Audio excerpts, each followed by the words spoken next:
Welcome to our open book. Thank you for being with us. Let's see if anybody signs in. Hi there, Rhonda. Hi there, Margaret Peterson. Hi there, SR. Hi there, Dorothy Joy. Fashion. Hi there, Deborah Ward, Karen Smith, SR. Hi there, Heather Coles. Welcome. Bill Leonard. Very good to be with everyone.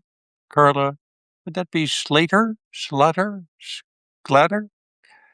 Karen Smith? No, Daisy is not here.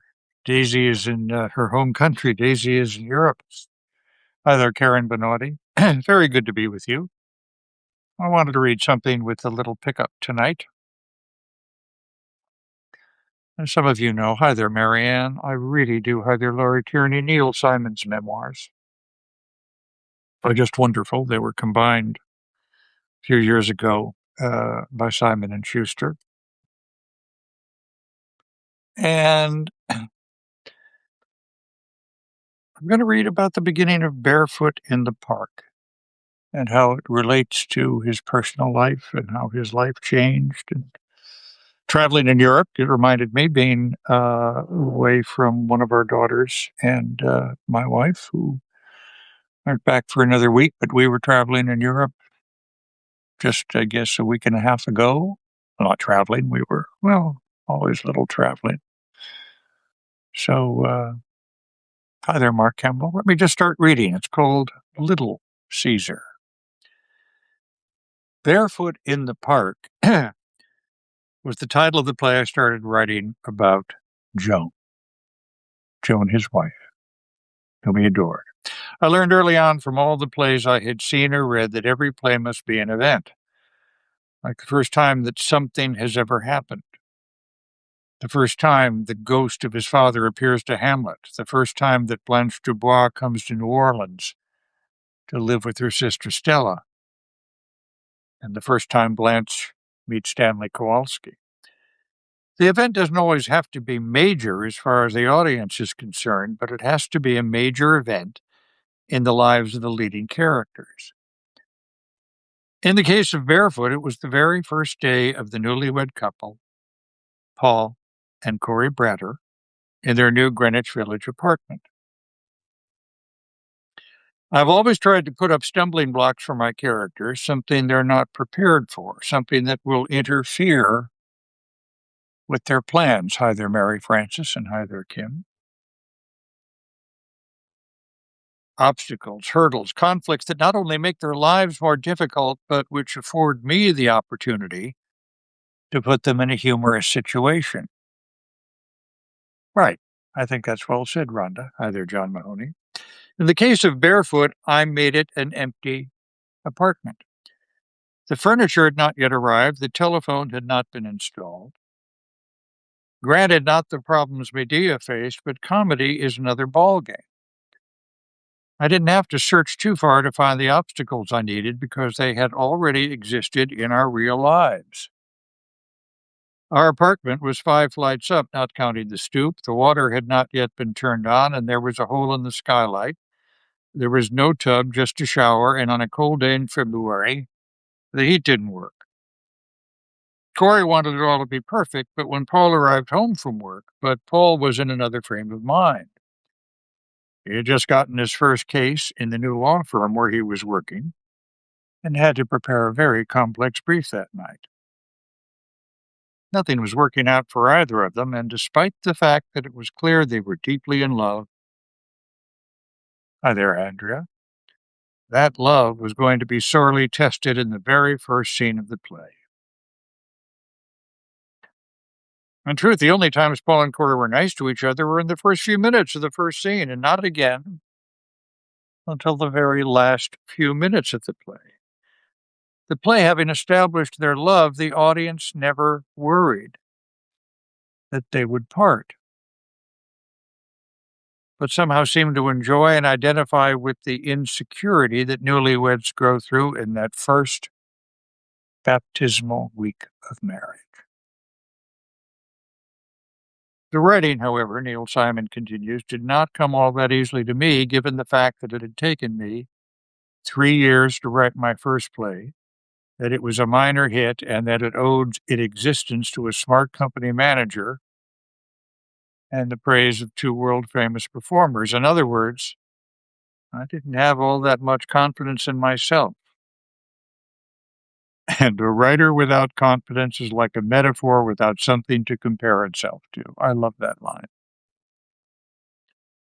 It took 4 months to finish the first act, and then I stopped to take a vacation with Joan and Ellen, their oldest daughter.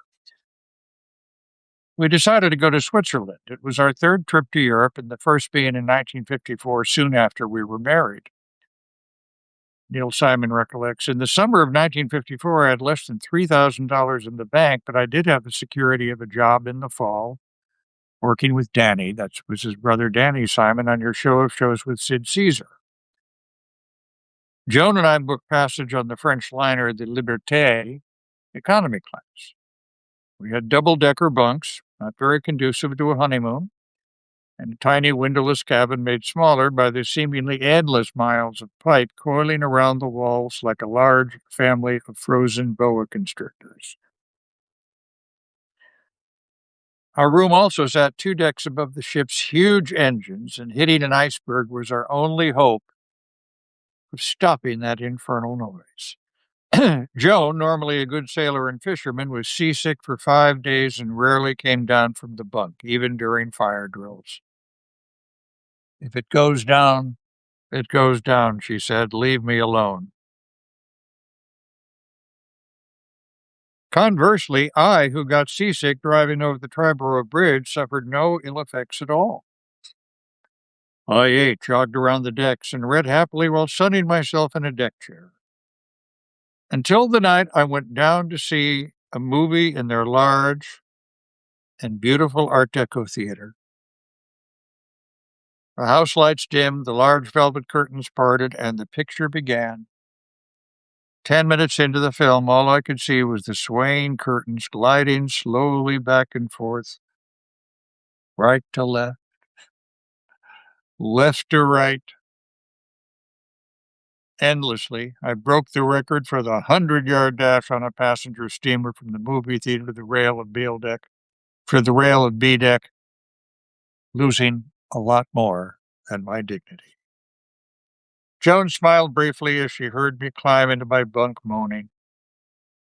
I ate lightly until we reached La Havre. We took the boat train. Hi there, Jean Eloia and Nancy Redeker. We took the boat train from the dock to Paris.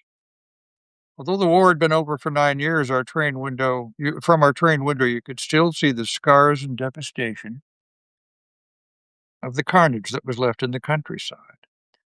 Bombed-out houses, farms, and churches stood there in the open like giant broken flower pots, lending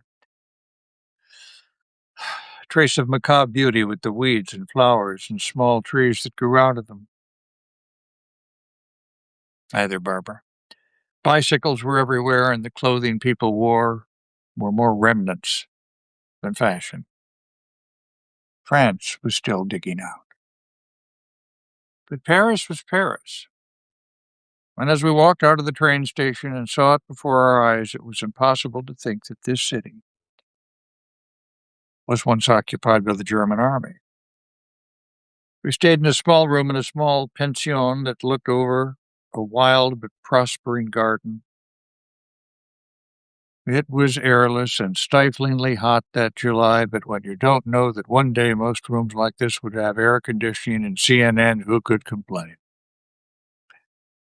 Innocence is such a virtue.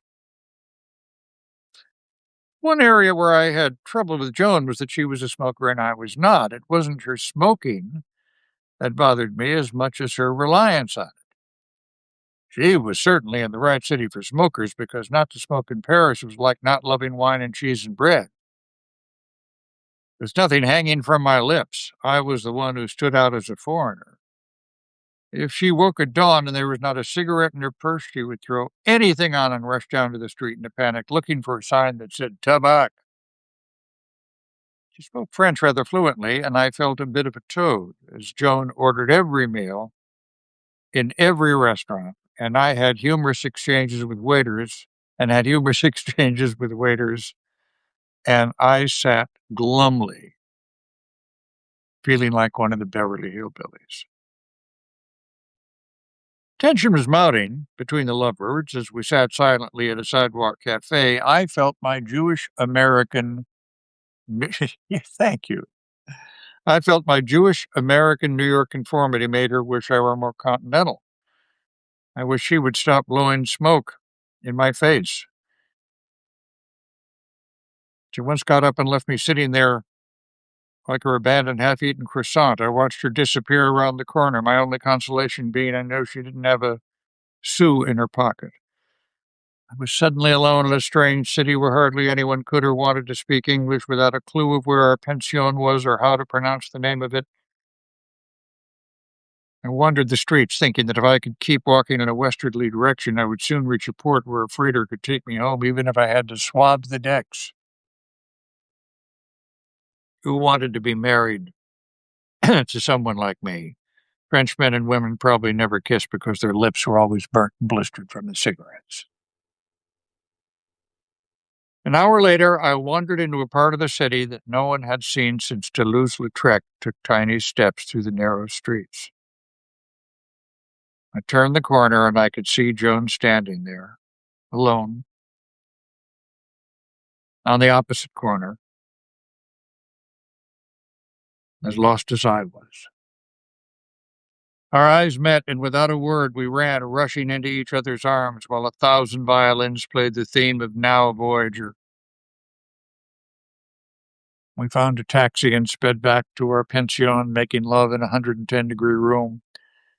We left for the Gare de Lyon to take our next train to the city. We arrived as the gates were closing and the train was just starting to move away. Joan stopped in her tracks, devastated. But I picked up our bags and ran like all hell, calling out to Joan to run as well. Someone in the last carriage saw our plight and opened up the door, and as the train picked up speed, Joan was now trailing closer to me as I hurled our 2 bags into the car.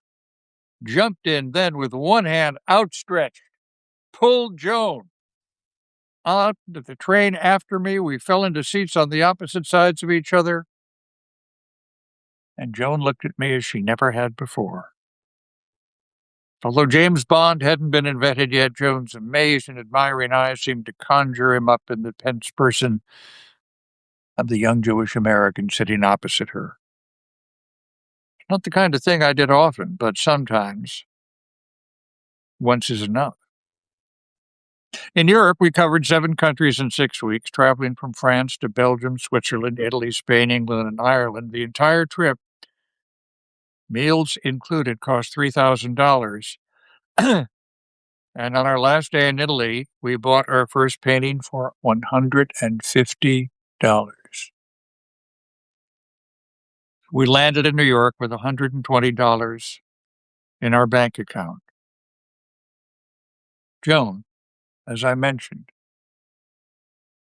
never mind living on the edge.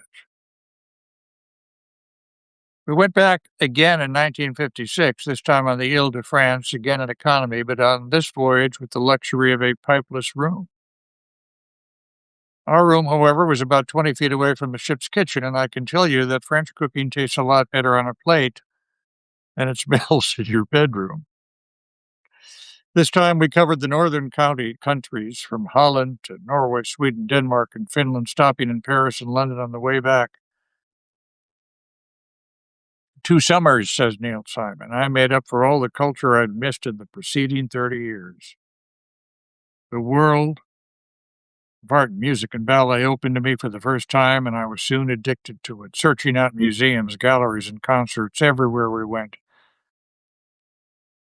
This I find amazing. Growing up in a house where there was not a single book on a shelf leaves you amazingly unprepared for the civilizations that have been going on for thousands of years, which had miraculously managed to skip over our little apartment in Washington Heights. Now for our 3rd European visit. The trip to Switzerland was wonderful. We arrived in the small village of Arosa in the middle of the night, sinking into bed so deep, and actually fell asleep before your body came close to where the mattress began. We woke early in the morning, amazed to find ourselves high in the middle of the Alps, feeling we had wandered into Shangri-La. We played golf in a cow pasture 8,000 feet high, where a ball sailed farther and higher than any pro ever hit one in Augusta. The traps were not sand, but what cows deposited on their feeding ground. After 3 weeks, as being as close to heaven as the lack of oxygen would allow, I was ready to go home and attack the second act of Barefoot. My heart sank as I reread the first 52 pages I had left on my desk 3 weeks before. It didn't seem funny this time. Who rewrote it while I was gone, and what Broadway audience would find the petty problems of a couple of newlyweds worth taking an evening out of their lives? I called St. Suber, the producer I felt the most knowledgeable of all those I had met in my first foray in the theater, and asked him to read it. I sat in the little alcove outside his office as he read. No giggles this time, but roars of laughter emanated from his always frail body. He came out sooner than I expected with a broad grin on his face. I love it. It's wonderful. This one I want to do. This one I can't wait to do. I was buoyed by his enthusiasm, but not convinced he was right, nor was I sure I had the stamina or the talent to finish it. He begged me just to go on with it, do a first draft, make a decision. I agreed, went home, put it back in the typewriter, but just couldn't get out of the gate. But seemed to be staring back at me, saying, I dare you to write me. You're not good enough. You're not ready. That first hit was a fluke. I prayed that the voice I heard belonged to me and not to someone who had wandered in the room just to set me straight. I was so dismayed, so disheartened, and so terribly frightened. Was this the end of the road for me? I didn't have the strength to throw a dart into the board. Let the Yankees fend for themselves this year, I declared. I'm in trouble. Deep trouble. If only the phone would ring and offer me a way out. Well, that's where I'm going to end tonight. And I think we're going to pick it up tomorrow night. Do you think the phone rings?